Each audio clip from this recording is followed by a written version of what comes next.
तर अन्न आणि औषध प्रशासन मंत्री नरहरी झिरवळांनी अचानक भेट दिलेली आहे।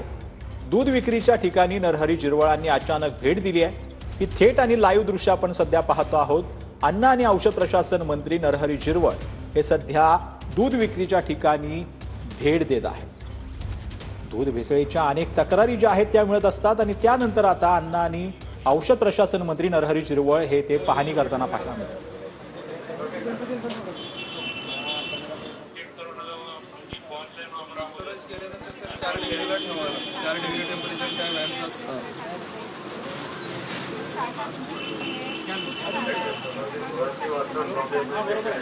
पण त्यांनी तिथं ह्या डेअरीवर किती कलेक्शन झालं आणि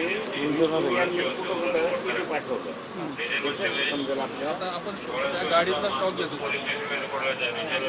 तपास करायचा त्या बॅचचं किती प्रोड्यूस झालं तिथं मॅन्युफॅक्चररकडे आपल्याला कळेल। ते घेतलं पाहिजे हो, कारण तिथं घेतलंय 10 लिटर, इथं 8 लिटर आलंय तर 2 लिटर कुठं गेलं ना 11 लिटर आलं तर 11 कसं झालं।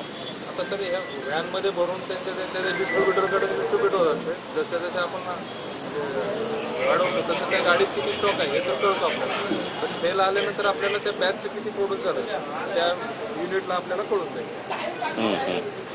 बर प्रॅक्टिकल टेस्टिंग कसं होतं बघायचं। सर सर सर तुम्ही अचानक इथे सरप्राईज हे जी लोकांमध्ये एक चर्चा आहे कायमस्वरूपी का दुधात खूप मोठं भेसळ आहे।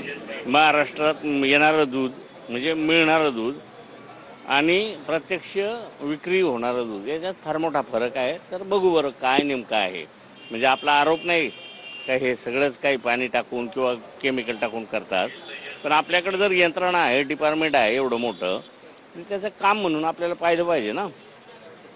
भेसळयुक्त दुधाचं असा काही तक्रारी आली होती का?